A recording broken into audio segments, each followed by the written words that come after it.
What's up? What's happening, y'all guys, man? Nosley in the building, and we're gonna talk about these NFC North teams and give you a little preview what I'm thinking of these teams. And we're gonna start with the Chicago Bears, the alleged offseason champs for the 3 years in a row. But for real though, man, I actually do like this offseason for them a lot for the Chicago Bears, to where like I could legitimately see them like go from like worst to first in the division. Like I could actually see it happening.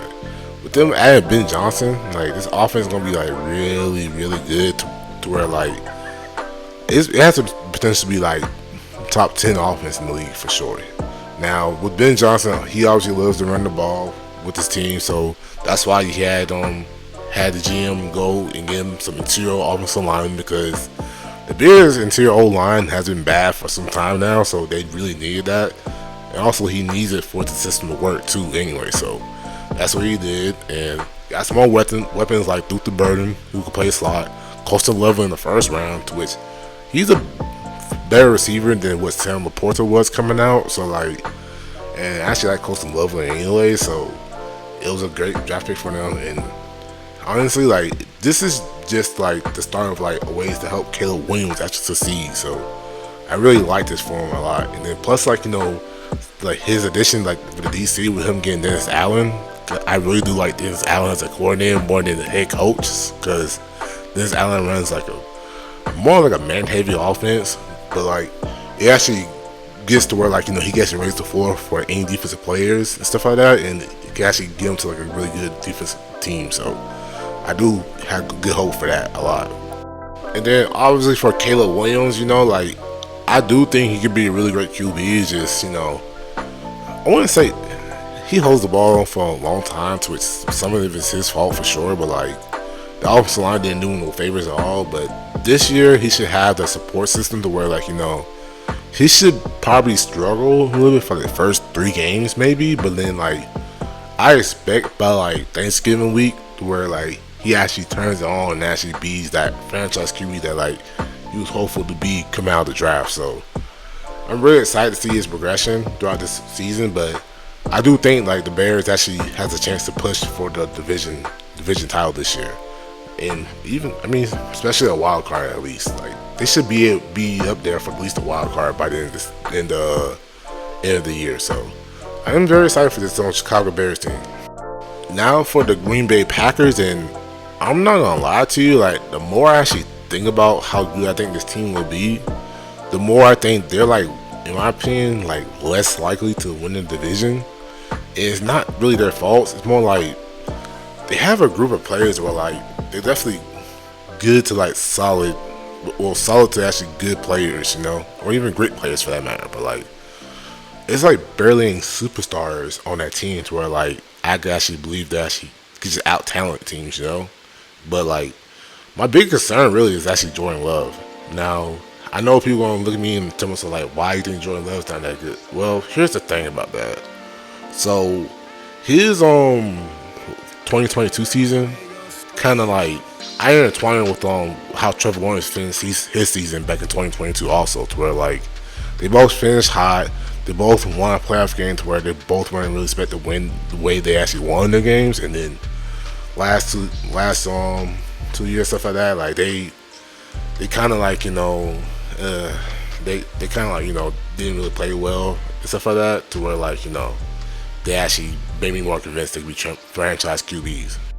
Biggest difference between Trevor Lawrence and Jordan Love though is the fact that like Jordan Love is in a way better situation than Trevor Lawrence is, and like it seemed like they decided to like just run the ball out more than let Jordan Love pass the ball, because Jordan Love, for how like intangibly good he is, like he is a turnover waiting to happen, bro. Like he really is like Brett Favre in the making at this point.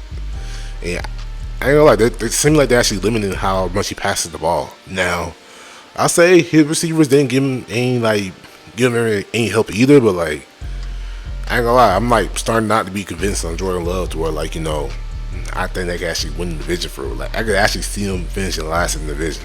I could actually see it. Plus, they actually got Matt Golden now, so like their first round pick, so they should be straight receiver hopefully. But like also the defense kind of worries me too, because like I don't think they can actually repeat what they did last year, having just a bunch of good players.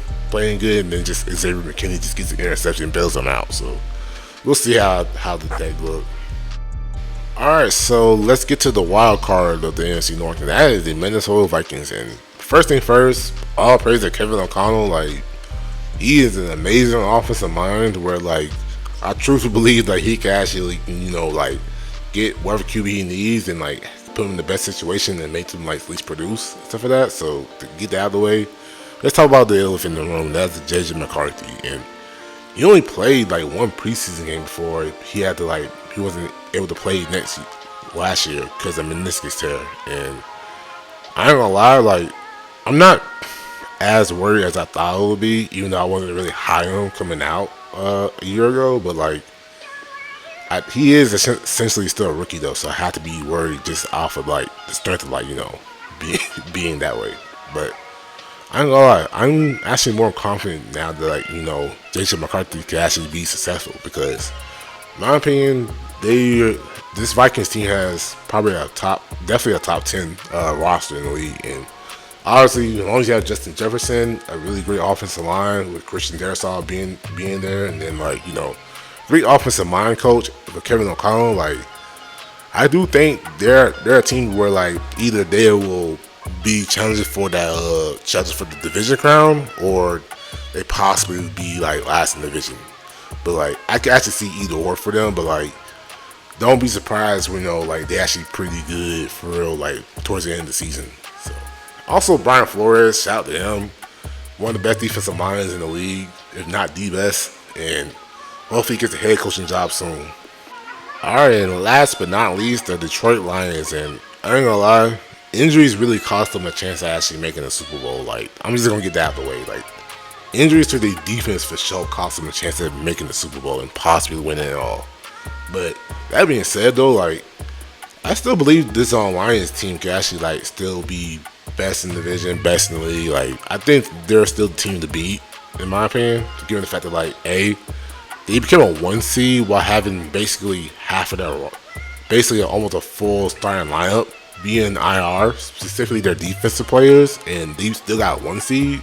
It's just the fact that the defense defense being injured basically made them finally caught to them, and then basically being eliminated. Because there's no reason they scored 31 points and yet they still lost because the other team scored 45. So, but I do believe in Dan Campbell team where they still be fine. I do think that them losing Aaron Glenn would hurt them a little bit more than them losing Ben Johnson, in my opinion, because Aaron Glenn is that good of a defensive coordinator, in my opinion.